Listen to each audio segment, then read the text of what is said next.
All right, we are live. Welcome to the show, everyone. I feel like I stepped back in time to 2016. CNN is resurrecting the absolutely cringe-inducing term, the male gaze, as a bad thing, of course, which I don't think has been in public media since, like, 2016, outside of articles from the Mary Sue or something. We will also talk about decoupling from China on rare earth. Wow. I'm messing this one up today, on rare earth minerals. Sorry, guys. And we are going to talk about Obamacare, the shutdown, and how to make healthcare work for Americans. We are going to talk about all of this and more on episode 515 of the In the Tank podcast.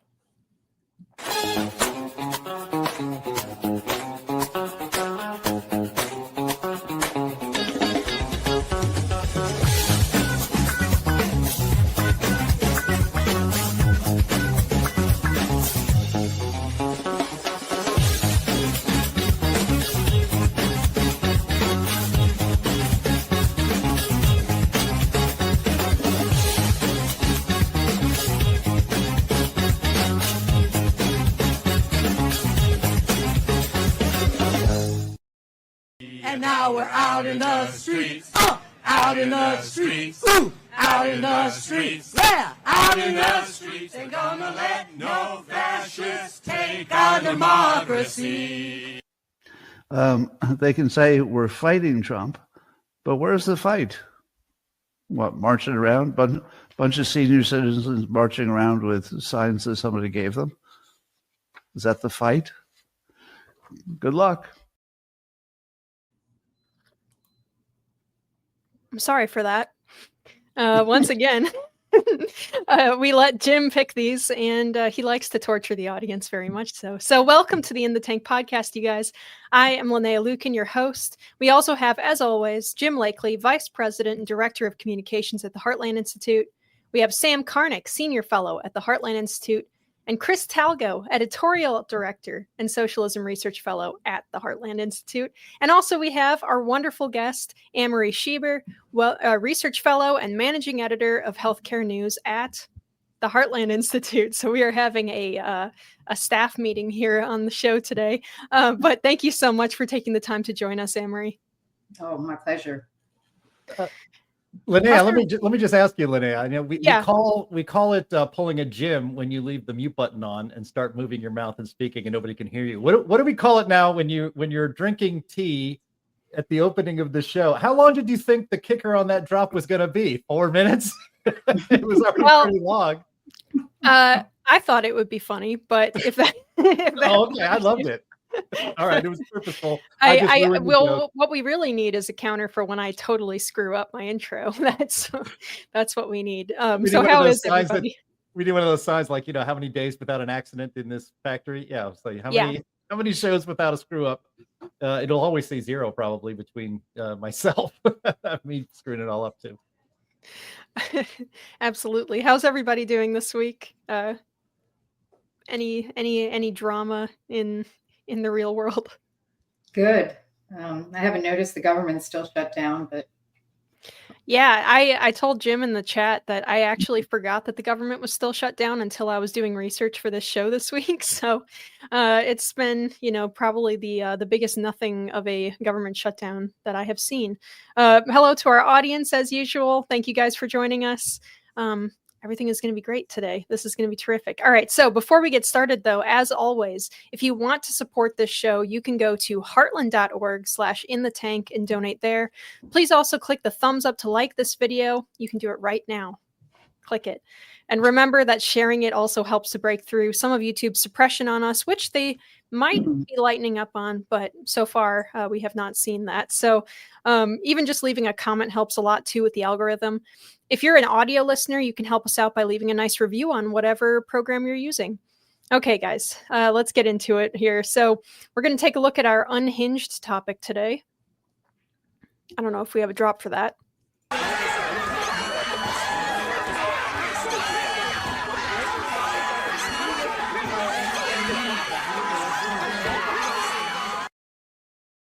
Lovely. So this one is less, well, it is unhinged, but it's mostly cringe. CNN is once again bemoaning the male gaze. Such a blast from the past. It's really pretty incredible to see this headline at CNN. They say, after years of progress on gender, the male gaze is back. Madeline Holcomb is the writer, and she says, in the past decade, I saw evidence of progress in my media diet. The movies, shows, books, and advertisements I consumed were increasingly giving women a seat at the table. As if that wasn't before, whatever. Heroin chic fell away, and body positivity entered the fashion world. Stories about a woman stealing your man were traded for celebration of the girl's girl who resisted the competition for men's attention. It seemed like women were taking a deeper breath without such heavy cultural restrictions. Then there was a shift. Whatever the catalyst, a change in the political environment seemed to connect with a social change that brought back narrow and at times constrictive ideas of womanhood depicted in media. The rise of weight loss medications coincided with social media influencers sharing ways to get smaller and no longer celebrating bodies of all sizes. Advertisements followed suit, making men's desire once again a dominating factor in how stories are told and how women are portrayed. How had these discarded ideas made their way back into circulation? Didn't we all agree we were through with them? The culprit, I have learned, is the male gaze. It was always there, but now it has stepped back into the spotlight. All right, so later in the article here, she quotes activists who are telling her that traditional beauty standards put forward by the male gaze are unrealistic and usually prioritize whiteness. So that's nice. I just wanted to say at the outset, this article is really long. I mean, it goes on forever. And also, I found the entire thing crazy patronizing. This woman is not upset that women are being forced into a box, because obviously we're not. The latest Disney film that just came out has like a main character Asian girl boss and no romance. And so, you know, this stuff is getting tired, actually. But that's another discussion, maybe, or maybe Jim can take that in a bit. She's upset that there is a visible alternative to her idea of femininity at all. She is upset that women are choosing and are attracted to and celebrating publicly lifestyles that she doesn't like. Calls to mind something that a feminist activist, Simone de Beauvoir, once said, which was, no woman should be authorized to stay at home and raise her children. Society should be totally different. Women should not have that choice, precisely because if there is such a choice, too many women will make that one. And she was right. And this author is beginning to sense that, and it's making her panic. So Anne-Marie, as fellow female on the panel here, what was your take on this article? Oh my goodness. You know, the last place we should be looking for guidance on living the good life is the popular culture. You know, we live in a very secular and confused popular in a world. And this is why we have this pendulum of constantly changing trends. You know, first it was girl power, then it was the trad wife. She's upset about the male gaze, the female gaze. I mean, it's just part of our nature, first of all, to be attracted to the opposite sex. And the problem arises when we objectify the opposite sex. Thank you, mass media, for doing that in the advertising industry. I mean, they're always tempting us with that. And, you know, because they know that's how it gets our attention. I mean, our culture is always trying to convince us that we are in charge. We're in charge of our sex. We can be Wonder Woman, women warriors, maternal fathers, nurture and can nurture and cuddle children in the same way that women can.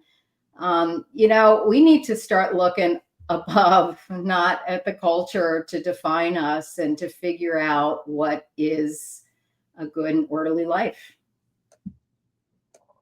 Yeah, I think one of the craziest parts of this, Jim, is that she's implying that, like, now that there is a popular surge of, the trad wife thing on Instagram and stuff, or, popular magazines like Evie that promote, more traditional values and stuff, that the mere existence of these things is proof that, like, we're going back to, I don't know, probably a time that frankly didn't exist quite to the extent that they say that it did, but that women are being put in a box. And now that this stuff is forward in the mainstream culture, in advertising and stuff, the Sydney Sweeney ad is one of the ones that she was particularly upset about. That this is proof that we're what's the word I'm looking for? The pendulum is swinging back too far, and now we're all going to be forced to stay home and never go anywhere again. Like, it's crazy. She talks like there isn't still this huge push in media, especially liberal media, to promote the idea that oh, a woman needs a man like a fish needs a bicycle kind of situation, right? Yeah, radical fourth wave feminism used to be confined to the craziest college campuses. I mean, I went to college between 1988 and 1992, and I went as an English writing major. And my first writing class actually was cross registered with the Women's Studies department. So I had to read and write essays on radical leftist feminists like Andrea Dworkin, for instance. That's one of the names that just pops into my head. Anne-Marie might remember who that is. Certain people of a certain age might remember. Certainly people in our audience might. But the point of the instructor, who was male, by the way, was to try to teach me how to write like a woman. And I found that odd even at 18 years old. It's like, how does a woman write? I don't know. And how could I ever know? Because I am not a woman, and I will never have the female experience because I am a man. And men and women, and especially if you're going to put that in college, you're saying that they're different, right? Because I have to learn how to write like a woman. Wasn't able to do that. But and that kind of crazy radicalized, radical feminist outlook on the world was fine when it was confined to a women's studies department, at my alma mater, University of Pittsburgh, because it wasn't really infecting the real world. We have found in the last 10 or 15 years is that our popular culture and our politics is now driven by radical leftist feminism, intersectional feminism, and all of that. This article is very long, and there's so many funny parts. We could probably do the whole hour just picking apart different parts of it. But you read part of the one that stuck out at me, Linnea, and was like, didn't we all agree we were through with this stuff? This stuff meaning normal life and normal pop culture and normal portrayals of heterosexuals of the opposite sex who might show some interest in each other. No, we did not all agree that we're through with that. But Hollywood decided that they were. If you think about it, a lot of this goes all the way back to the Me Too movement, right? Harvey Weinstein, a disgusting human being, rightly called out finally after decades of abusing women in Hollywood and his position in Hollywood for sexual favors. And that Me Too movement suddenly became applied to everything in society, which was an enormous overreaction, to the point that, Linnea, you and I talk about this from time to time privately in chats and other things about how, romance is gone. I mean, if you think about the Star Wars sequel trilogies, I guess it happened at the very end of the last sequel, but like, there's no romantic spark between Rey and any of her co-stars. We can't have that, because if there's romance, then that diminishes, supposedly, this is not the way I think. This is the way radical leftist feminists who run Hollywood think. If you allow her to have romantic interest in one of her male characters, that diminishes her. No, it doesn't. It makes her human and relatable to the audience. But you can't have even a hint of romance with Rey and any of her co-stars. In this article, just states as fact that the Sydney Sweeney American Eagle ad was controversial. No, it wasn't. It wasn't controversial to normal people. It was controversial if you are a brainwashed radical leftist feminist. Then it's controversial. Like this entire, I don't know, what is it? Probably 10,000 word article on the male gaze and how we thought we were beyond that. Look, without the male gaze and the female gaze for that matter, Gaze, by the way, without that, the human species dies out. Okay, can we just be okay with that? It's actually fine to show and even celebrate, heterosexual romantic love. Think, when was the last time a good romantic comedy was made? I mean, I know, actually, ironically, Sydney Sweeney was in one of the last romantic comedies probably to make money in the last 2 years. Not a lot of people saw it. But again, as somebody who grew up in the 80s and 90s, there were 24 romantic comedies released every year. And some romantic comedies are considered classics going all the way back to the 1950s. And it's because it was an idealized representation of how people would actually like to go through their life. They would like to meet cute, their future husband or future wife. It's a very romantic and aspirational kind of depiction on the screen. But Hollywood is not interested in that anymore. They're interested in pushing ideologies. They're interested in portraying women as only strong and bosses and in control of everything, never depending on anybody else, especially a man, for anything in any movie. It almost never happens. And what you've seen is that Hollywood's box office is spiraling into the sewer. I think I saw a story the other day. The biggest layoffs in Hollywood's history have happened over the last, I think, 1 quarter or 20% of Hollywood writers and producers and people basically what they call below the line, not the stars.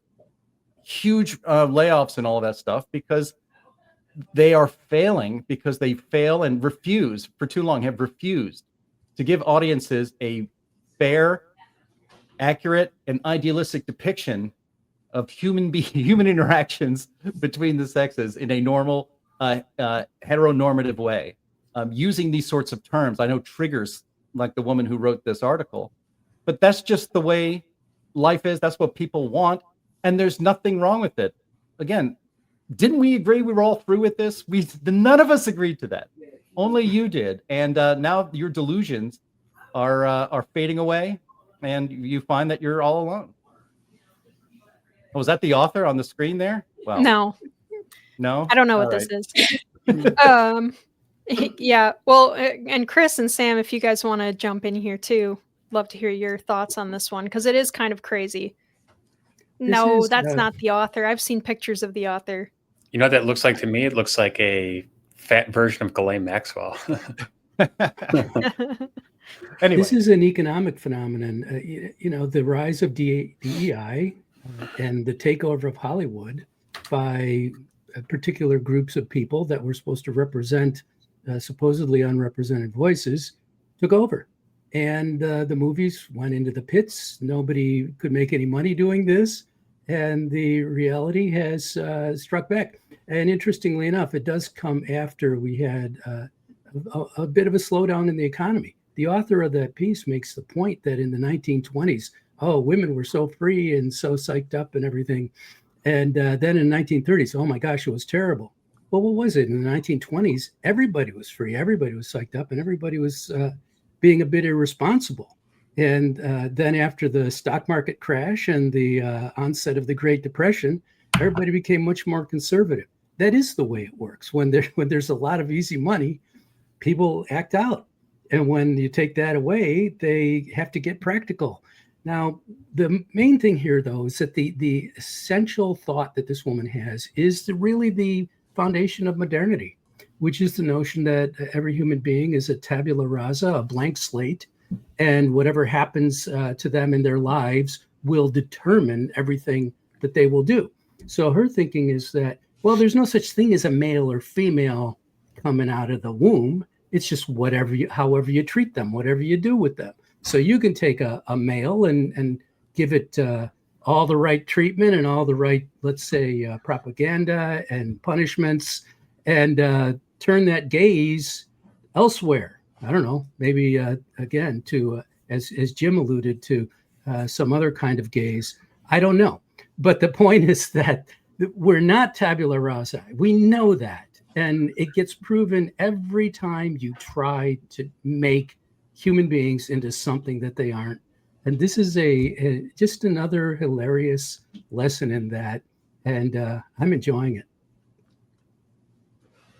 Well, I think one of the things that's really amusing, kind of Jim alluded to it earlier, is that a lot of the people that she leans on for this article, I mean, she pulls 5 or 6 university professors to comment on this. And they're all just quoting stuff that we've all heard before 1,000 times. They're mad that there was a Carl's Jr. ad with a woman sharing bare arms or something in it. They're mad at Harrison Butker, of course, which is crazy because one paragraph. So she writes, Kansas City Chiefs player Harrison Butker spoke at a college commencement in 2024 and told the women that they have been told lies about their futures and probably were more excited about being wives and mothers than taking on careers. Okay, and so he frames this like that's not true, one, and then goes on to say, however, those voices are being met with other perspectives, men advocating that sharing the mental load of running a household is part of being in a family, or that protecting and providing includes supporting your wife and caring for the emotional well-being of those you love. Men can be strong, good listeners and be of service to their family. Men who can take care of themselves and aren't just good adults, they might be more attractive to women. Okay, nothing that Harrison Butker said was not that. Like Harrison Butker and his wife probably have a far more balanced and, like happy home life than somebody who has to make like an actual chore list for their husband and who is mad at him for not emptying the dishwasher or loading the dishwasher the right way or whatever it is. Like, and look, we all have our way to load the dishwasher, but literally me. But she's like created a straw man of him in order to fight him when there's nothing that Harrison Butker said that's remotely controversial, if you're sane. Anyway. I'm just going to go in a slightly different direction here. So I can't help myself but always view things through a historical prism.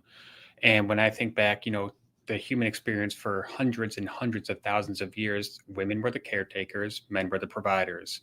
That is deeply ingrained within our DNA. And you cannot just snap your fingers and say, well, in the 1970s, we're just going to say that now everything that's been part of our civilization for thousands of years, we're just going to erase that. And I'm not saying that women and men are not equal, but they're different. They're different for very fundamental reasons.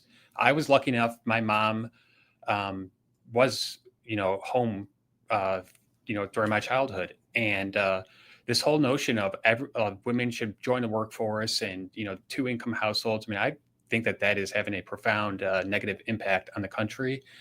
And, there's so many different aspects of this that we can go into. But to me, it's just like, just simple common sense stuff. Men, for better or worse, are supposed to provide for the family. Women, for better or worse, are supposed to make sure that the household and the kids have everything that they need. Yeah, let me just say something real quick. We can maybe move on, but that division of labor, and you alluded to this, Linnea, that like kind of division of labor between a husband and a wife that she describes, and I think the implication here was that that's not the kind of life that Harrison Butker or anybody who has a trad wife would actually live. Yeah. And it's completely that's not the case. I mean, there's the old cliche that, liberals don't understand conservatives at all. But conservatives tend to understand where liberals are coming from because we're just, swimming in their cultural milieu our entire lives in every aspect of our life.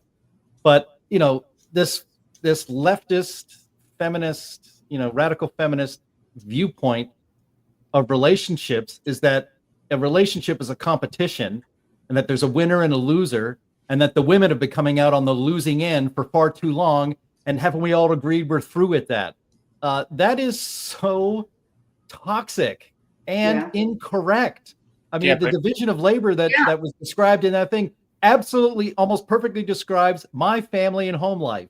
My wife and I, there are blue jobs and there are pink jobs. We joke about it, and there are certain things that I do around the house that I don't want her doing, or there's no reason for her to do it. I'm better at it, repairing around the house, things like that. And there are things that she does. I can also do them and do also do them, but we have a cooperative obviously we're very happily married. We have a cooperative home life.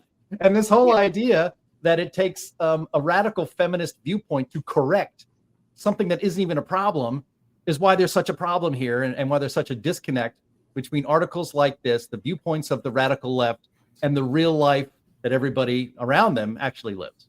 So yeah, I agree with you that there's a leftist like cultural part of this, but I also go back to the Obama years when it was the life of Julia, and I vividly remember that the theme of that was you don't have to be dependent upon a man, you can be dependent upon the government. The government will supply you everything you need, your health care, your groceries. I think that's also a big part of this. And Sam, you and I have been talking about 1971 and, getting rid of the gold standard here. And when you look at the two income, trap, it really did start around that time because, so many women did have to enter the workforce. And what did that do? I'm not saying that that's a bad thing at all. But when you're forced to do that just to make sure that you can, sustain your family, I feel like that is, something that many women probably don't necessarily want to do, but feel that they're forced to do. And when I was teaching, I remember so many of the teachers, they would take maternity leave and they would come back and just be like, I don't want to be back here. I want to be back at home with my kids. And that really, always like hit me hard. Well, then why don't you? And I understand though that some of them didn't have that choice. So I think there are societal pressures at play here, but I also do think that this is part of the everything's relative, and there are no black and white distinctions between anything. Men and women are different. You cannot overcome that. Okay. Yeah.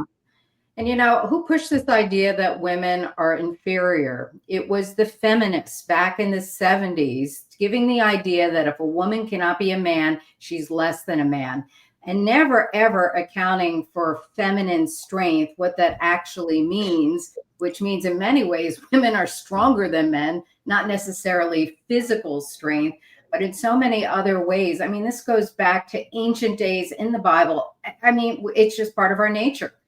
They just don't understand it. They don't get it. Chris made an important point, and I just want to jump in with a little quick comment, which is that the need for two incomes in order to buy a house pushes women into this situation. So when you say, a woman doesn't want to be lorded over by a man or bossed by a man, I can understand that. That makes sense. I don't think I've ever seen it in a real couple, but okay, let's say that that's the case. But then they go into the workforce and they're bossed over and lorded over by people that have no relationship with them whatsoever, that don't have to, live in the same house as they.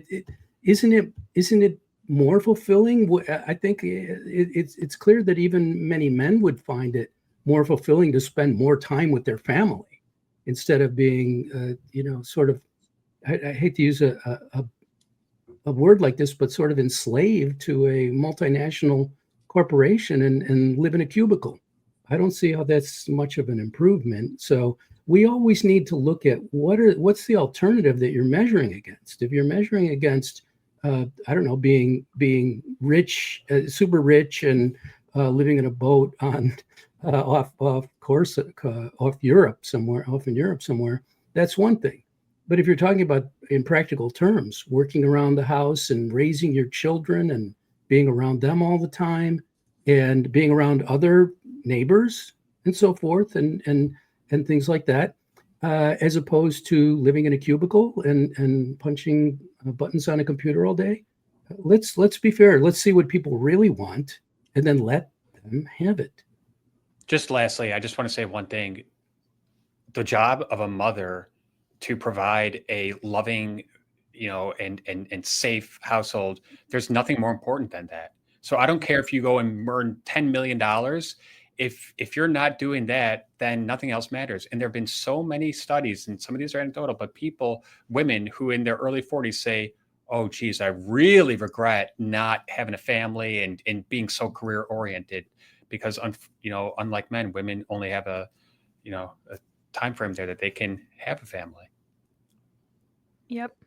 Well, we could honestly, like Jim said, or like everyone's been saying, we could probably do an entire episode just on social breakdown, and maybe we should. That might be interesting. Maybe if the audience is interested in an episode like that, we can do that.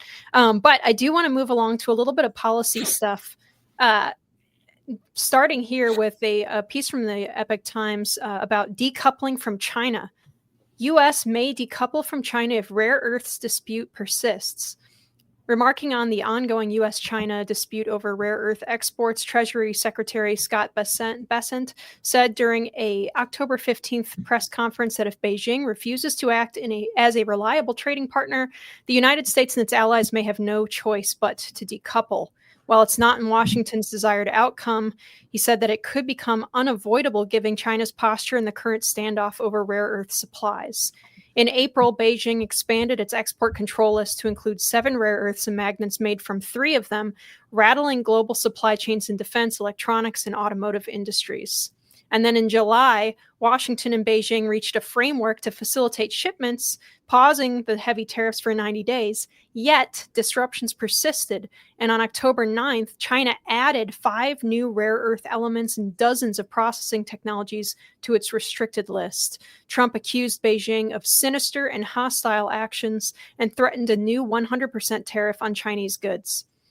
Bessent said that for 20 years, any time that a business in a market-based economy launched or refined a process, China would swoop in and undercut the pricing in order to put that company out of business. So, Sam, this is bad stuff, honestly. And I've said it before, but it's sort of maddening that we even got to this place.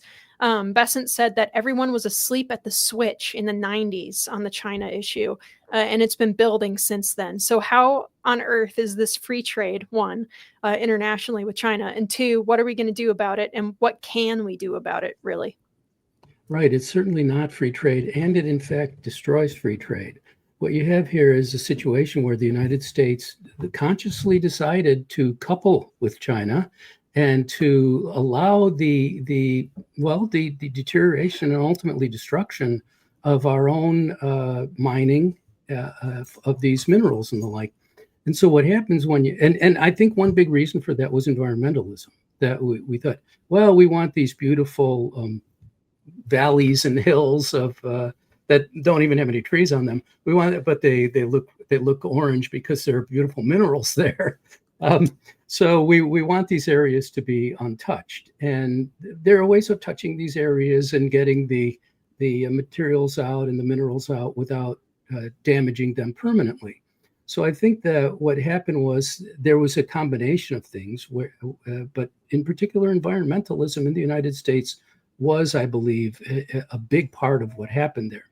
So when you remove all those industries, then of course you're going to have to depend on someone else. That was obviously short-sighted. And this is the problem. It's the short-sighted nature of government and the short-sighted nature of big businesses. They will operate on the basis of what looks good today. So we need to operate on the basis of what is good for us in the long term. It's clear that returning to wise and well-considered mining and other extraction activities is the right thing to do. We're not going to be able to do without that. Now, how do you get from today, where everything is coming from China, to tomorrow, where it's not, and you're doing it in-house? Well, the way you get there is you start today, and you have to start mining. You have to unleash these industries. Until we do that, we're simply going to be going in the wrong direction continually. In response to the question that I see on the left, is the United States decoupling from China? The answer to that is no, of course not. We're not going to ever decouple completely, although I think a decent argument can be made in favor of that. But I think what this really boils down to is our dependence on China for these rare earth elements and rare earth minerals, especially in relation to these electric vehicles, windmills, solar panels, and all the components that are needed to build those. So if we were to say that we are no longer going to engage in stupid policies that put windmills and solar panels all over this country and mandate people to drive EVs when they actually don't want to because they're not feasible, this would not be a problem. So I think that really what this is about is obviously China and the United States are in some pretty tough negotiations in terms of this big trade deal. And I think China's probably coming from a position of weakness here and trying to say, look, we can cut you off from this. But I always go back to this. China depends a lot more on us than we depend on them. China's not doing very well. China is struggling mightily. They no longer Chinese exports to the United States are down 50% since the quote unquote trade war began. And what they have been doing is they've been dumping their product to Europe. But even Europe is now starting to say, no, we are not going to be taking these anymore because it's starting to have deleterious effects on the European economy. So I think that China is actually coming from a position of total weakness on this. And it really seems like it's pretty desperate that they would even go down this road, because once again, we as Donald Trump loves to say, we have the cards in this relationship. And I don't think this is going to play out well for them. Well, I hope you're right, Chris, because it does seem like kind of insane that one country and a country that's our enemy geopolitically can just turn the spigot off on essential materials like Sam said, we've done that to ourselves. Yeah. We have done this to ourselves. And, it's going to take years. It's going to take a lot of patience. One of the things that I've been thinking a lot about recently is how instant gratification people are, even with these problems that have been, in place for decades, and they're going to take years to actually turn the corner on. So when people say Trump's been in the, Oval Office for 9 months now, and the economy is not great, well, because the economy was going on a downhill slide for, I could make the argument, probably almost 60 years, and it's not going to just turn around in 60 days. It's going to take probably a long time, and it's probably going to take a lot of pain and suffering if we really want to, get things back to the way that they need to be. But it's the old thing of delayed gratification. Sometimes you just have to be patient. Sometimes you just have to say, you know what, it's going to be a little bit tough, but this is the right thing to do. And over the long term, it's going to be beneficial to the American people. And that's just my go-to standard of almost everything. That's the lens that I see all these things through. We're not here to make China, a great country. We're here to make America a great country. Anne-Marie, I see you look like you have something to say about it. Your mic is muted at the moment. Hang on, there we go. Because I remember the 90s and when we made China the world partner in the World Trade Organization. I think it was 1998 or something. Everybody was so excited that this was going to change the world, that it was going to lead to peace. We were no longer going to have an adversary based on this idea that trade is a way for countries to remain at peace. But my goodness, our history is replete with examples where that has broken down. Trade is leverage, and China knows that. Can the U.S. trust a trading partner that's a one-party state? Because there is no competition of parties, nobody pushing back. I listened to a real interesting talk a couple of years ago at Hillsdale College. It was given by a guy named Brian Kennedy of the American Strategy Group. And the talk, you could probably find it online. It was back in 2023. It was called Big Pharma and the Chinese Communist Party. And it was based on this idea: is China is going to control all our drugs? Are we going to get access to those drugs and so forth? But in his talk, it was amazing. He said, China is not interested in ideology or even people for that matter, but their basic interest is control over natural resources because they think they're very limited. And they would do it at the expense of eliminating everybody in the world to get it. China was the country that had a one-child policy for many decades. And it was under this belief that there were limited resources and we had to control the population because there is a limit to them. So, I don't know how we're going to resolve this. I am encouraged that President Trump is finally giving attention to this idea that we need to be more independent, not just on natural resources like rare earths, but drug ingredients, which he's making some headways and encouraging big pharma companies to start manufacturing products in the U.S. We have to really take a look at our regulatory structure because there are a lot of reasons why big companies go abroad to manufacture things. They save money, less regulation. So these are all things that we just have to start thinking about. Absolutely. And I don't want to spend too much time on this. I mean, China has control over most rare elements for now. But there are two that they haven't got, and that is gold and silver. So here's our ad read transition here, Andy. If you can pull up the ad, you can have your own precious metals, you guys. I think that my transition there was pretty good, but now I'm blowing it, of course. A lot of people that you will watch in the conservative, libertarian, or even just plain old prepper spaces will hit you with ads for buying precious metals, you guys. They're not wrong that these are a good investment, but you want to be careful about who you buy your metals from. At In the Tank and also the Climate Realism Show, we trust Advisor Metals over all of those other guys. And that's because we know that the person running the place is absolutely the best of the best. A great friend of Liberty, Ira Bersatsky, owns and is the managing member of Advisor Metals. He has decades of experience in precious metals and is the only person in the physical precious metals industry who has the Commodities Futures Trading Commission federal registration. What does all that mean? Well, it means that everything Ira or a member of his team says to you has to be factual. So there's no sketchy sales pitch or bait and switch.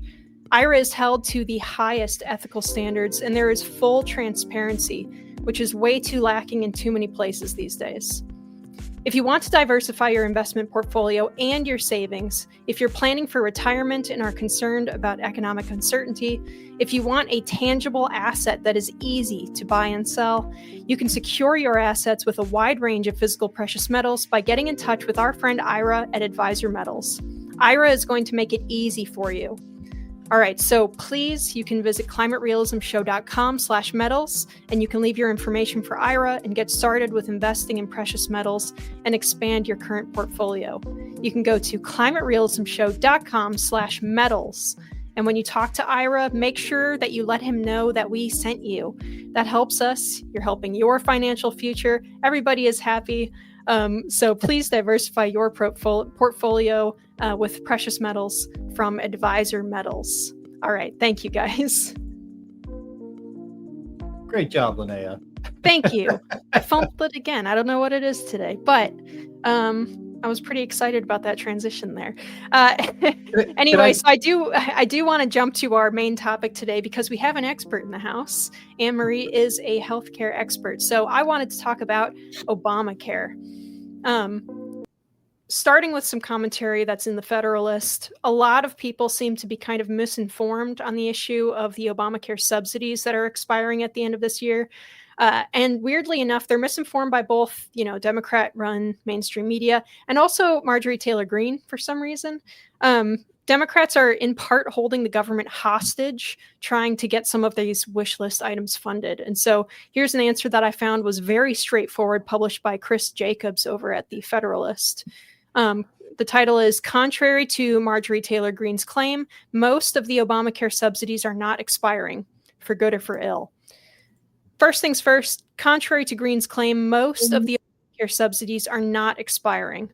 Only the enhanced subsidies passed by the Biden administration in 2021 and extended in 2022 will lapse effective December 31st. The Biden administration sold those subsidies as temporary responses to the COVID pandemic, and Democrats want to make them permanent. Greene and others are conflating premiums with out-of-pocket costs. The former are not doubling, and the latter are rising only because of the expiration of the enhanced subsidies. So doing the math here shows that under this scenario, premiums would rise from $74 per month to just under $159 per month next year.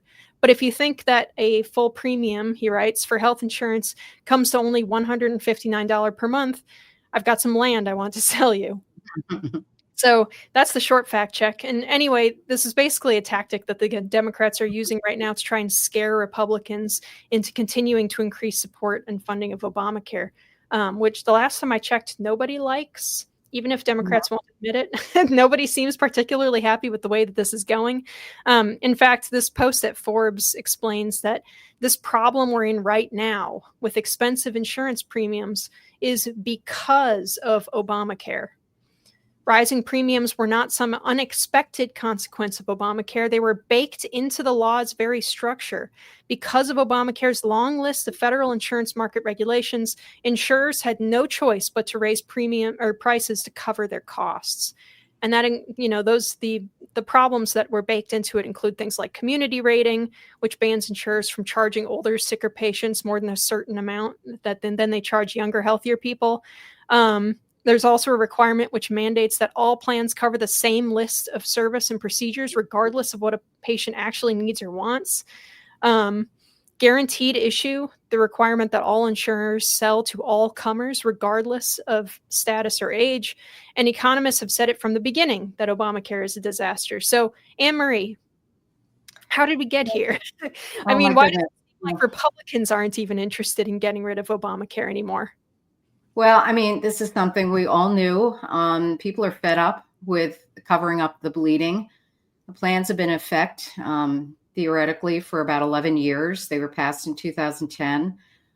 They are everything the naysayers said about them and worse. I mean, look at the medical oligarchy that Obamacare has created. We've got big insurance, big medicine, big hospitals. I mean, we are constantly having to feed this beast. And you don't even have to be a policy expert to see what is going on. You know, you just drive down to any big city center and you see the biggest building usually in town is the hospital. And then you see a bunch of sick, lost souls, homeless, mentally ill, who are untreated, walking the streets, physical ailments being untreated. Our outcomes are not improving. They're getting worse.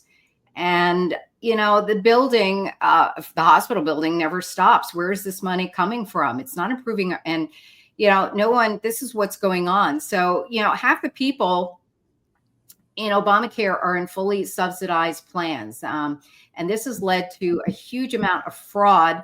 The Paragon Institute has done a lot of work on this area. And there was one thing they came up with. They looked at every state of who was getting Obamacare plans, who was enrolled in Obamacare plans. And they discovered the demographics in Florida for the ones who are most needy like the people enrolled in Obamacare and subsidized plans far exceeded people in the demographic in the state of Florida, for example. So what happened was, because there was no out-of-pocket cost, people could be enrolled in these plans and not even know it. There are reports of people being doubly enrolled, and that money is going directly into the pockets of insurance companies. So, you know, we've got a lot of fraud. I think the one idea that I've heard, and I've never really seen Republicans as unified on this as I do today. Back in 2017, when they tried to repeal and replace Obamacare, it fell apart. But this time, I think they're standing firm. And, you know, Trump is kind of hard to read on this. And we got the midterms coming up, but I don't see people protesting, screaming about, you know, our healthcare going up. The premiums will definitely go up, and we'll finally expose Obamacare for what it is. What Congress can do is, I think probably the most immediate solution is to make what we call short-term plans. They are the most unregulated. They're not regulated by Obamacare. And they're as close as to traditional indemnity insurance that we had before Obamacare went into place. When Trump came in 2017, he expanded these plans. They were always in the law, but Trump allowed them you could get one of these plans for up to a year and renew them for 3 years. So what that meant is, if you got sick towards the end of your term, you could get renewed without being underwritten. So you had coverage protection for 3 years. And then the Biden administration came in and undid all that. And the maximum you could get those plans is for 4 months. Nobody wants to buy a plan that's going to cover them for 4 months, because the possibility of getting sick would be very high, you know, without coverage. So Trump's put those regulations on hold, and Congress needs to codify it. They need to, because it keeps going back and forth to these administrations. And I think once people could see how well these plans would work, there would be more political people feel more emboldened to go to create, you know, much more free market policies and ways that we can insure people for healthcare. expanding HSAs, doing things with HRAs, which are health reimbursement accounts for employers, giving people the option of portable plans. I mean, I could go on and on about this, but we're in week 3 and nobody seems to be moving on it. And I think that's an encouraging sign. Yeah. Well, and I wanted to point out too, there's another article that Jacobs wrote for the Federalist where he's looking at, like a couple simple ways that you could fix some of this rather than just expanding Obamacare forever. And you mentioned a couple of these already. So he said Washington should look at making health insurance portable, so it follows people from job to job. And that would be using those health reimbursement arrangements or HRAs. So the worker in that case would own that policy and they can select that coverage that they want out of it and take it with them to their new job or if they, move along from there. So, and then second, he also recommended allowing health savings account dollars to be able to pay for health insurance premiums, which seems it seems like that would be very straightforward. So why don't Republicans move on this stuff? I mean, we've been talking about it as long as I can remember anyway. It's definitely not as easy as you make it, though. That's the problem. The healthcare market is so far from a free market. It's not even funny. This goes back to World War II when FDR implemented wage controls on businesses. So what did they do? They said, well, in order for us to attract good talent, we'll offer them benefits such as healthcare. And ever since then, we've just had this relationship between your job and your healthcare. It's totally messed up. Fast forward to 1960s when we got Medicare and Medicaid. I mentioned a couple of weeks ago that I just read a biography of Lyndon Johnson. And it's just so funny when you look back and you say that they thought that the amount of money that would be necessary to fund those programs would never even come close to what it is now. And it's expanded over the years. Obamacare obviously made things much worse. I totally do not agree that we should be throwing a pity party for insurance companies, because I vividly remember during the Obamacare process that the insurance companies were completely on board because it basically mandated that you had to buy a product. And if you go back to the Supreme Court decision, that I think is, just something that I'll never get over. How can you be forced to buy a product? How can that be forced upon you? Obviously, the Supreme Court twisted themselves into a pretzel in order to, uphold Obamacare. But I mean, these things are just so, fundamentally against free market principles. So HSAs, that'll help, indemnity plans, short-term limited duration plans, all that stuff definitely helps. But I really wish that we could get to the core of the problem, the root cause. The root cause is that the government has become so involved in healthcare, whether it's con laws, whether it's you have to have this, this many things on your insurance, whether even if you're a man, you have to have, like female-based like healthcare services. It's just insane. So,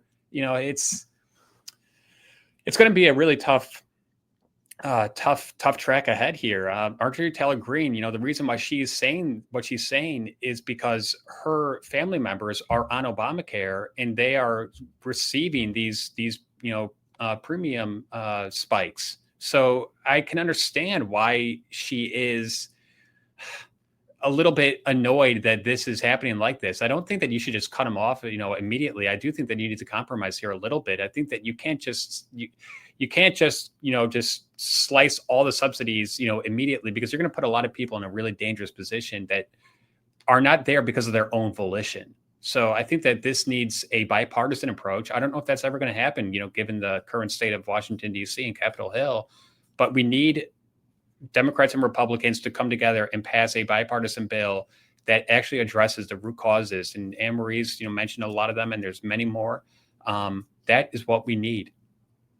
See, what happens if the premiums go up? Healthy people and young people are not going to buy the plans, and the market's going to fall apart because the insurance companies are going to be stuck with the sickest of the sick, and they can't function that way. Imagine if we bought health insurance like we buy maybe term life insurance, where you buy it very early on in your life. You buy it for a term period, maybe 20, 30 years. You agree that you're going to pay a premium for that extended time, and you hold on to it, because if you don't pay that, you will be underwritten again. And if you get sick, you're stuck. right? You won't be able to buy life insurance. Imagine if we did health insurance that way. That would incentivize every young, healthy person to get into the market. And then we'd probably have to figure out, because the market is so screwed up now and we have people who are dependent on government health care, we would probably have to come up with a backup system for the significantly disabled population who have huge healthcare costs. And we were doing that in 2010. Before that, states were running, like in my state of Michigan, we had a program of healthcare insurance of last resort where people could apply for this. And, it covered there's only a small percentage of the population that really needs that kind of coverage. It can be done. But Anne-Marie, when we talk about health insurance, we're not even talking about insurance in the classic definition of the term, because, when I use my auto insurance, it's if something very, very bad happens. If I get into an accident, they've got to, redo a quarter panel or something like that. I don't use my auto insurance when I go, get my oil changed. I don't use it when I go to the gas station, but that's what healthcare has become. Another thing, and Anne-Marie, I know you know much, probably more about this than I do, but part of the problem is that you're saying that everyone, no matter their physical characteristics, are going to pay the same rate. Well, what if someone's unhealthy? What if they're obese? What if they smoke? What if they've got diabetes? What if they have not taken care of themselves their entire life? And that means that they're going to be taking a lot more out of the system than someone who is young, healthy, and takes care of themselves. The fact that you cannot have different rates for different, people based on that is another huge thing, because there is no actual actuarial data being used here. It's just, there's no underwriting. Anybody can jump on the plan. And we knew that going off. They were like, what would stop somebody from not wanting to pay a premium and jumping on to Obamacare when they get sick, which is what goes on. And it cannot function that way. Right. We don't have health insurance. We have health plans. These are payment plans. They don't do what insurance is supposed to do, which is to protect you in a rare but expensive event. I'll go to my grave saying that I think Obamacare was not meant to fix the healthcare system. It was meant to bring in single payer, because look at what it did with Medicaid expansion. Look at it, it gummed up the system so much. And I remember really smart people saying that at the time, that, hey, this is a really tricky ploy by Barack Obama and company to try to make it seem like they're putting in this good, solid system when they know it's going to fail. And look at it where it is. 15 years later, it is completely failing. Barack Obama repeatedly promised on the campaign trail in 2008 that if you pass Obamacare, your premiums will go down. The premiums have gone, they have skyrocketed. John Goodman, the co-publisher of Healthcare News, always famously says, Obamacare is nothing more than Medicaid with higher premiums and copays. It's managed care is basically what it is. Yep.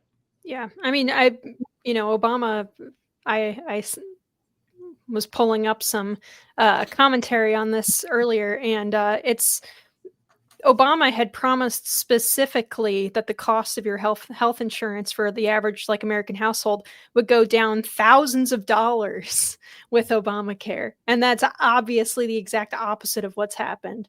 Even PolitiFact called that the lie of the year. Do you know how hard it was for them to actually go forward with that and to say Obama was the liar of the year?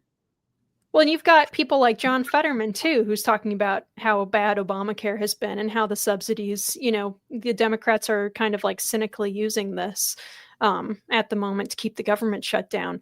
It's crazy how everybody agrees that it's terrible, but we can't get anything done on it. Our healthcare system is going to implode with Medicare, Medicaid, and Obamacare. There are not enough young people to sustain the baby boomer generation that are going to be taking up a huge cost burden of healthcare services in the decades to come. So I don't see the end game here. These subsidies, they don't even come close. They don't even try to address the root causes. It's just paying, it's just trying to mask the cost. It is not a solution. It is just kicking the can down the road, which Washington, D.C. just does on almost every single issue.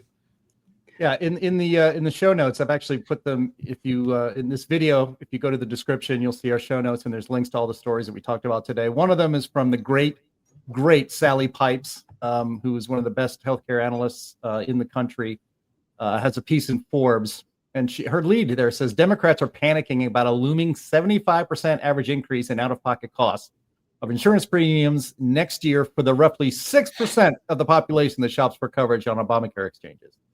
I don't shop for coverage on the Obamacare exchanges, and apparently only 6% of the population does. So we completely blew up the coverage that everybody liked for 6% of the population, and it was passed by lies. And again, I have a long memory about this. It was basically shoved down our throats by hook and by crook. Was it Christmas Eve or New Year's Eve? Literally in the middle of the night. Yeah. To just get it through. Reconciliation bill too. Yeah, that's right, through reconciliation, so it didn't need so it couldn't be filibustered. Yeah. Pipes also mentions that individual market premiums over the last decade have been surging. Between 2023 and 2014, when Obamacare's regulations took effect, they rose 47%, and average premiums for benchmark plans rose 75% between 2014 and 2024. I know that my insurance is a lot more expensive. I know that the Heartland Institute has to renew a plan every year. Every year it gets much more expensive. I know that my deductibles are now higher. I know that my out-of-pocket costs are now higher. And I know that my services are reduced. Everybody listening to or watching this podcast, I am sure, has had the exact same experience. Everything is more expensive. The healthcare is not as good as it was before. This entire thing was passed by lies by Obama and everybody else. And whether it's to get us a single payer or not, I don't know if we're going to get there. But there are no market incentives right now at all. There were a few before, but there are no market incentives to reduce prices. There are no price signals for providers or for consumers. And so this is what you get. This is actually the worst of all worlds. And I have a question for Anne-Marie Schieber, because I know she's the best expert out there on healthcare, especially on this podcast. I also have a very bad memory of John McCain putting his thumb down with a freaking smile on his face when it was his vote would have helped us overturn Obamacare. So my question to Anne-Marie Schieber is, what would have happened if we had killed Obamacare, except for John McCain? Thank you, with a freaking smile on your face. What would have happened if we had repealed Obamacare then? And what would happen if we repealed Obamacare now? Well, then we had COVID, which turned everything upside down. So I don't know what might have happened. We could have had something even more disastrous, because the enhanced subsidies that we're talking about right now were passed under the pandemic. So this is how people who have a household income up to $600,000 can get free premium Obamacare plans. So that's what we're talking about, by the way, extending that extra coverage. But, you think about it, going back in 2010, when this thing was passed, every Republican voted against it, and 39 Democrats in the House, and all but one Republican in the Senate voted against it. And look what happened the year later in 2010. All those people were kicked out. So, everyone's talking about the midterms and how politically we can't do this. They have short memories, because I'll tell you, we are not where we were back then. There was a lot of fear about healthcare, and there were so many other problems that probably could have fixed what we had thought were problems back then. But we decided to throw it all out and create a brand new program that just wouldn't work. It was completely managed care. The Tea Party movement actually was born out of the Obamacare debate.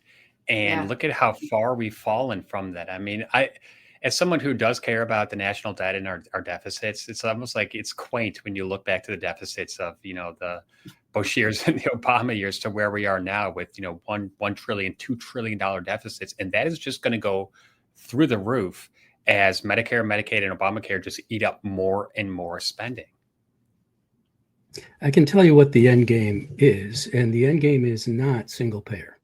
Single payer can't happen. It's just not doable. The numbers are ridiculous. I mean, we're arguing over these silly extended subsidies for people who are fairly wealthy. But Sam, what if they do single payer and then they just ration care like they do in countries like Canada and across Europe?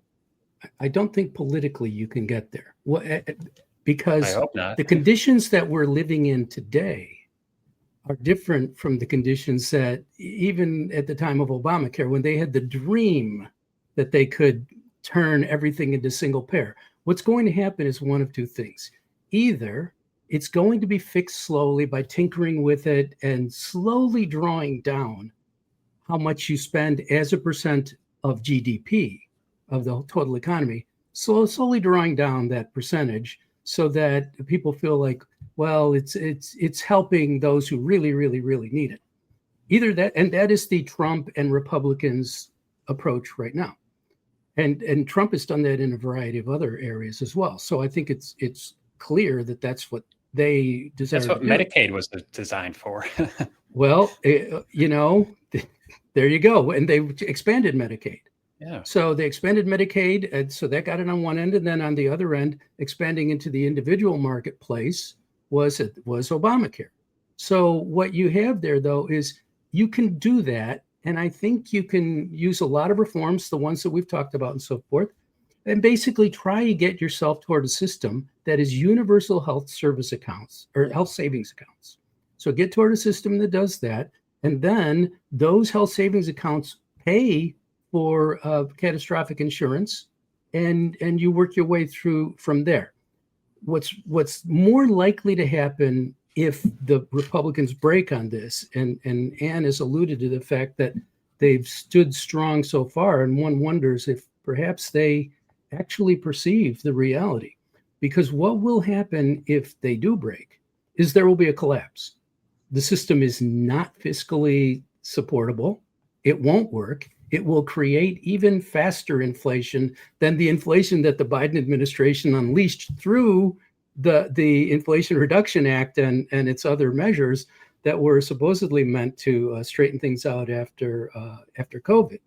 So what's going to happen is you're either going to have a way of saving the system by making it more responsible. That's what Republicans do, and they've been doing it for decades, saving the welfare state, saving all these big money propositions that the government does. So you're either going to get that or you're going to get a collapse. Single payer isn't an option because the collapse will happen well before you could get to single payer. Couldn't it be, though, Sam, that they'll put in single payer after the collapse? Like they'll use the collapse, chaos to say, like, look, here's a way that we can do this to make sure everyone has coverage right now. That is a great question, and the answer is no, they won't be able to do it because after the collapse, the world would be entirely different. Things would look so different from the way they are today that no solutions, no answers that we're looking at today would have any applicability to it at all. Things would be so weird, so strange. And think about them. One thing people don't think about is the massive deflation you would get, the massive drops in prices that you would get, and the massive drops in wages and the massive drops in the stock market. All these things would crash. So when that happens, you are kind of starting over in a lot of ways. So but when you're starting over, you're really starting over. You're not starting over in like 2011. You're starting over in, I don't know, maybe 1620 or something. Yeah, John Z says road warrior time. Not quite that bad, but close. Sam, I got to say, I'm not as optimistic on that one because I think the consolidation in the healthcare industry is almost paving the way for a single payer system. I remember when I was a kid and we had our little doctor practice and you would call the office and, you would just get the assistant and you would make an appointment. Nowadays, everything is so centralized. You have to go through a giant hospital system. Like here in Illinois, it's like we go through Endeavor. I tried to make an appointment to do some varicose veins and work on my leg. It was 18 months out. So there's a huge problem. The doctor shortage problem we've also got. Also, as these older people who are very sick are taking extended, care, I mean, that's going to cost so much money. So I don't see the solution here. Chris, you're making a great comparison. And that is what you're identifying. And what this whole discussion has been about is the intensive complication and complex and greater complexity of the system as government continues to intrude and make more rules. And each thing that the government does is meant to correct something that went wrong because of something that the government did, and so on and so forth. And that's how these systems work. They get more and more complex until they're not supportable anymore. And that's why the collapse comes. So I think it is very interesting that we all talk about, well, how can we save the system? it's true that you can save the system. As I said, the way the Trump and the Republicans are trying to do it would save the system. I'm not sure that that's exactly best for us in the long term, but I do think that if you save the system and let it just draw down in size and shrink away over time, it'll be a lot better. It'll be a lot more normal than a collapse. I think federalism. I think federalism is the answer to this. If you just let each state, if California wants to provide a single payer, coverage for all, so be it. But then you've got to pay for that. I would love. You won't get it without a collapse. You won't get it. I know, but I would just love it if some of the red states said, you know what, we're going to go in the total opposite direction. We're going to have, healthy, robust, deep DPC agreements. We're going to have HSAs. We're going to open the floodgates. You know what would happen? And it's already happening for other reasons. People from the blue states would go move there because they're saying this is better. It's just that but Obamacare is a big federal law that has just, globbed up the entire healthcare industry. So it's difficult because these federal programs, Medicare, Medicaid, those are federal. In the states, some obviously are using the federal, dollars, in a very short-sighted manner, but this is so unsustainable. I mean, Illinois, we are in such a bad place right now in terms of, our debt that we owe for the unions and their insane healthcare benefits, all this stuff. It's totally, it's going to collapse. We have recommended to every state in the country that they consider filing for the biggest Medicaid waivers they can. Yeah, it's obviously not Obamacare, although there are intersections there. But to go for Medicaid waivers and just get out of the system as much as you can and sort of turn it into block grants for your state, then you can experiment. These things are all possible, but will they happen? I don't know. Heavy lift for sure. Yeah. But Sam, Hakeem Jeffries says that Obamacare would work great if Republicans didn't ruin everything somehow. Yes, he's probably right that if you were just to inflate massively, inflate the currency massively, you could print enough dollars to do anything. Yes, he is right about that. You'll get your collapse though. Yeah, absolutely. Jim, do you have anything to add here? No, only that I'd like to finish the podcast on a positive note, and I'm just getting angrier and angrier as we move along here, and I'm running out of the energy to scream into the microphone. But the Heartland Institute, we're a some people say conservative think tank, some people say libertarian think tank. We self-identify as a free market think tank, and it's depressing listening to this conversation, to be honest, and how there are, as I mentioned before, there are practically I think it's safe to say, there are no market pressures on our healthcare system at all. Not from the free market. The decisions that we may make as consumers of healthcare, of health services, have no effect on the pricing and the availability and even what is presented to you in a health insurance plan. It's completely broken. It was bad before Obamacare. We needed, and the Heartland Institute's been pushing and had pushed for to get more market forces into the healthcare delivery system and the payment system, because that is the only way to bring down costs and increase the quality of services. The free market works every time for that. And it does. The only thing it was never applied to, since we were, bartering, here, I'll give you a chicken if you take the fever down of my child over here in a barter system. That was probably the last time any kind of real free markets, market economics were applied to the healthcare system. And it is depressing to sit here and think, as we were pushing for it back before Obamacare, that you need free markets to work to bring down prices and increase service, the quality of services. And we went in the completely opposite direction. And now it's to the point where here we are sitting around in a roundtable discussion, doom scrolling ourselves, thinking about how bad it is now. And then how is it ever going to get better? Sam Carnick says the whole thing has to collapse. Well, what the hell does that even look like? What does the healthcare system collapsing look like? That's what it would take to do it, to fix it. I hope it comes fast, because I am sick and tired of my insurance premiums, both for this organization and individually, rising 10, 15, 20% in 1 year. And I'm just supposed to eat that because 6% of Americans needed health insurance? Get the F out of here. It was never about providing health insurance for poor people. It was about as Chris Taugo said, it was really about either getting a single payer or destroying the system as it is, so that people become more dependent, if not directly on the government for healthcare subsidies, dependent on the government to fix the healthcare system in perpetuity. And that's what that's what every government program is about. It's about control. All right. See, I did have the energy for it, I guess. Do you want to? So let me calm you down, and by calm you down, I mean make things much worse. Awesome.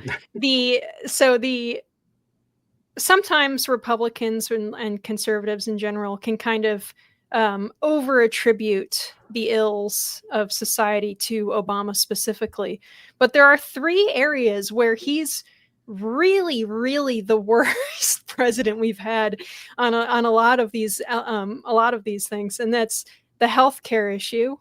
That was, I mean, as we've been talking for the last half an hour, absolutely abysmal. 2, college tuition prices. That is all his fault, with the kind of subsidizing of student loans stuff. And then race relations got worse under Obama. So everything just got worse and less affordable and more chaotic. And it's pretty incredible to look back on it now and think, man, no wonder we have Trump, right? Like, yeah. I mean, look at what we put up with. I remember when Barack Obama's investment, his $1 trillion investment plan was supposed to cure the economy. And even he, just to show you how, like, I think Barack Obama is a good man. I think he's a smart man, but I think that he just looks down upon hardworking Americans. And what did he say? Oh, I guess those shovel-ready jobs are really all that like shovel-ready. And he just laughs it off. Like, but wait a second, sir. You just spent $1 trillion saying that this was going to be the magic elixir for the Great Recession, and it did the total opposite. I mean, and Linnea, I think you failed to mention that Barack Obama, in my opinion, is the grandfather of the green energy transition scam, because his stupid, Reinvestment Act, whatever you want to call it, it included billions of dollars, for these battery A123, which I remember, went bankrupt in a year, and a lot of those so-called green energy programs we can attribute to good old Barack Obama. And what's happened to the price of electricity since then? Oh, it's skyrocketed. Oh yeah, right. Yeah. Okay. Well, I would certainly attribute him slamming on the accelerator and holding it there for that stuff. But I actually blame a little bit the Bush administration for a lot of that as well, and Clinton. So True. he doesn't get to claim all of the glory on that disaster. No, but I do think that he really mainstreamed it. I think that he really put it into, he really made it a big part of the federal government. I mean, I agree with you. I know that even George H.W. Bush was into the whole climate change, green energy thing. But man, Barack Obama, he really hit the accelerator on that, and we have not recovered since. And it's just so nice to have a president in the Oval Office who actually cares about hardworking Americans and paying our bills and our health care and our energy prices, and allowing us to have the freedom to choose what kind of stove we want, what kind of washing machine we want, all that stuff. That, Jim, is your optimistic note of the day. Yeah. How many light bulbs I have in my basement that I cannot use because I don't know what they are? I have so many concoctions of light bulbs. Every time I acquire all these LED, what was the other, fluorescence? Compact fluorescence. I mean, you can't get a normal light bulb anymore, and most of them just look ugly, and I shove them in a box. The light bulb thing was actually just the light bulb thing was appalling. I'm still mad about that. I'm heated. I know Trump has talked about it. He hates LEDs. He doesn't like the way they look. When I put 3 or 4, 5 maybe articles in my washing machine, it can't handle it. So it's what is this? It's I feel like the amount of loads I do has increased substantially because of this new washing machine, this green washing machine. It's such a joke. Right. It turns out to cost more.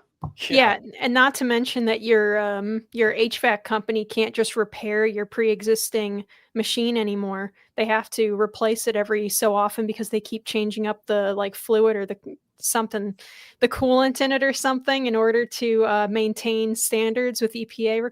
Man, it is all over the place. It's just like everything in our government and everything in our regulatory body exists to do nothing except for make it more expensive to exist. Well, but when you take the subsidies out, the free market, puts reality back. And I just read a couple days ago that General Motors has announced that they are no longer basically in the EV business, and they have lost $1.6 billion because of those federal $7,500 subsidies that went to the rich that went to the richie riches of this country to go and buy a $80,000 Tesla. So you know what, Jim, maybe there is a shift in this just common sense direction. Maybe. Stop trying to cheer me up. You're not going to cheer me up. Okay. Linnea brought up something really important, which is the effect of regulation. Regulation is a huge tax on the American people. And when I say huge, we're talking literally trillions of dollars per year of suppression of the offering of goods and services to one another.